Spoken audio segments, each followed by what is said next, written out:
आज आपण या व्हिडिओमध्ये पाहणार आहोत या वर्षीपासून इयत्ता 4थीच्या शिष्यवृत्ती परीक्षा सुरू झालेल्या आहेत। तर या परीक्षेचे हॉल तिकीट जे आहेत ते आपला शाळा लॉग इनला आता आलेले आहेत। तर ते मोबाईलवरूनच आपण कसे डाउनलोड करायचे पहा। हे फक्त एका मिनिटाचं काम आहे।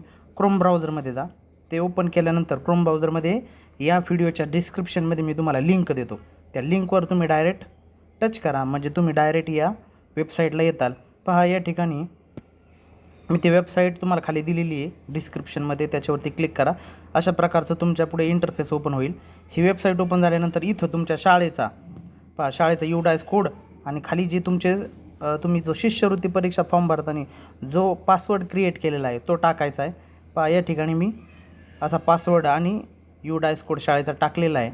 स्कॉलरशिपचा लॉग इन करताना किंवा ह्यावेळेस नवीन आपण 4थीचे ज्या शाळा फक्त इयत्ता 1ली ते 4थीपर्यंत आहेत त्या शाळांचे आपण यावेळेस शिष्यवृत्तीचे रजिस्ट्रेशन केलेले आहे। त्या रजिस्ट्रेशन करताना जो तुम्ही पासवर्ड क्रिएट केलेला आहे तो इथं टाकायचा आहे आणि लॉग इन म्हणायचं आहे। लॉग इन म्हणल्यानंतर अशी एक सूचना येते, त्याच्यानंतर हे म्हणतं येतं की हे लॉग इन केवळ इयत्ता 4थी आणि 7वीच्या शिष्यवृत्ती परीक्षेसाठी आहे। याला कंटिन्यूला आपण क्लिक करायचं आहे। क्लिक केल्यानंतर पहा आपल्या शाळेचं लॉग इन असं उपलब्ध होईल। इथं खूप सोपं आहे। आणि लॉग इन झाल्याच इथं डाव्या कोपऱ्यात थोडं वरती हे बघा, इथं आहे ना, इथं 4थीसाठी ऑल ॲडमिट कार्ड असं ऑप्शनच डायरेक्ट आलेलं आहे। इथं कुठं काय जाण्याची गरज नाही, याला आपण क्लिक करू। पहा इथं 7वीचं आहे, तुमची जर शाळा 7वीपर्यंत असेल तर ह्या 7वीच्याला क्लिक करा तुम्ही, आणि 4थीपर्यंत जर असेल तर 4थीला। हे पहा मी या ठिकाणी क्लिक करतो आहे।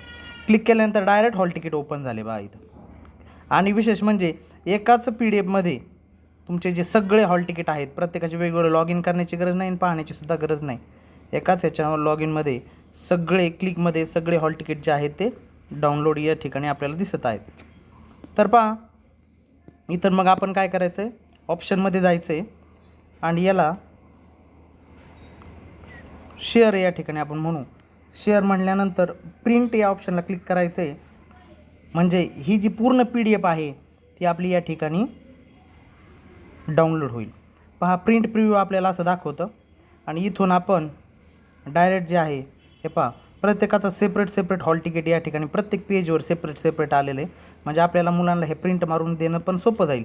आणि इथं बघा उजव्या कोपऱ्यामध्ये PDF डाउनलोडला आपण क्लिक करायचं आहे, तर या ठिकाणी डाउनलोडिंगला सुरुवात होईल।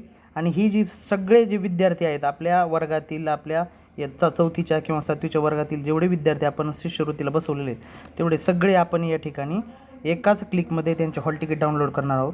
इथं तुमच्या फोनच्या इंटरनल मेमरीमध्ये डायरेक्ट आपण सेव्ह म्हणायचं आहे।